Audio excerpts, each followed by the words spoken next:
The desert of North Africa is a place of extremes. The days scorch the skin. The nights freeze the bone. The wind carries sand like knives, cutting across exposed faces. Into this harsh landscape came soldiers from a world far away. Young Americans, many of them barely trained for real war, still believing in ideas of glory, courage, and quick victory. They had come to help push the Axis powers out of Tunisia. They came confident, strong in numbers, and full of hope. But the desert is not a place that forgives mistakes.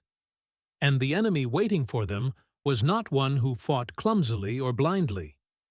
He was one of the most respected and cunning generals of the war. Erwin Rommel, the man the world would come to know as the Desert Fox. The Americans had never faced anything like him. Kasserine Pass was a long, rocky corridor between mountain ridges, winding like a river of stone. Whoever controlled this pass could move armies, supplies, and power. Lose it, and your defenses collapse.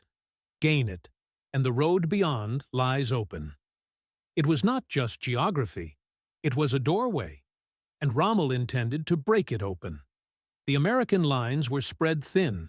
Their communication was slow.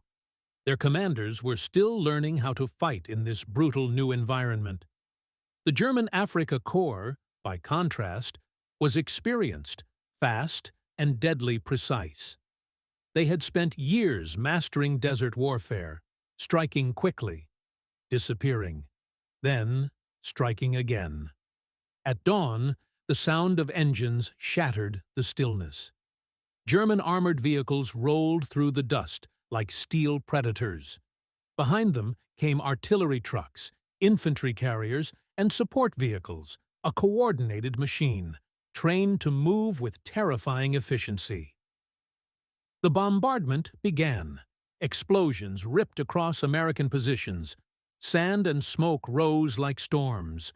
Radio operators shouted into static. Medics scrambled to pull the wounded to cover. Tanks fired blindly toward flash and flame, unsure where the attack truly came from.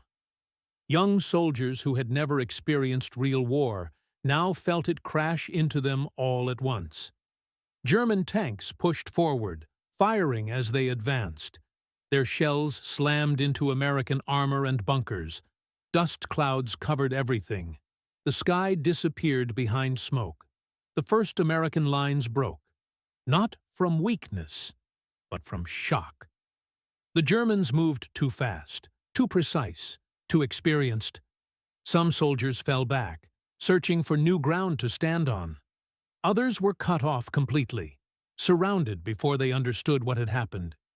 In the confusion, some units lost contact entirely, forced to fight alone, not knowing whether to hold or retreat.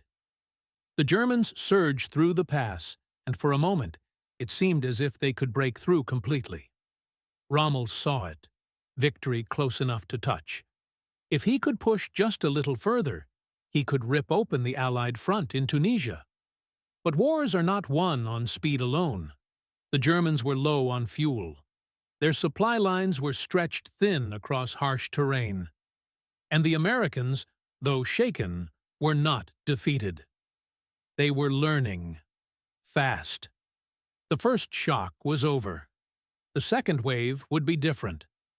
American commanders regrouped. They forced their troops to hold new defensive lines.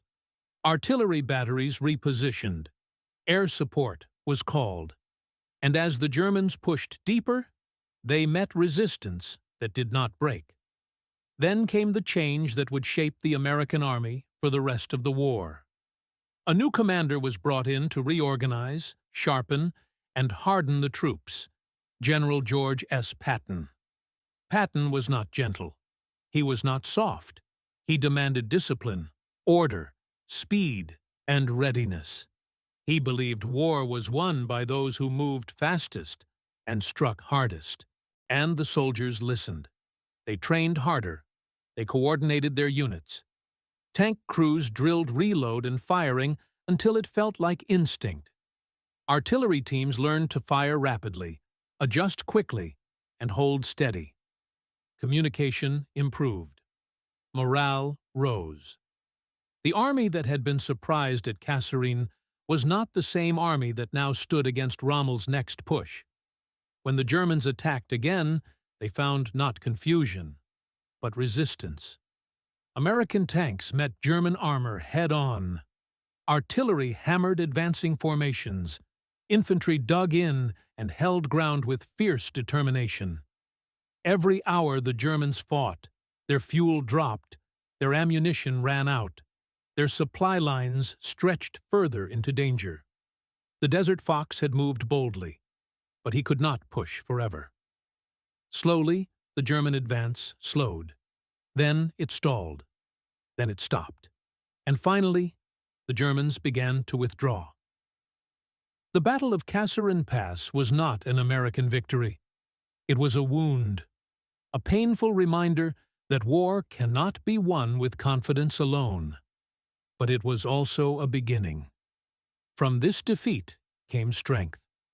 The American army learned, adapted, improved, and hardened. The troops who once retreated under fire would later storm the beaches of Normandy, push through the hedgerows of France, cross the Rhine, and march into Germany itself. Kasserine Pass was the price of awakening. It was the moment the Americans transformed from soldiers who believed they were ready into a fighting force that truly was.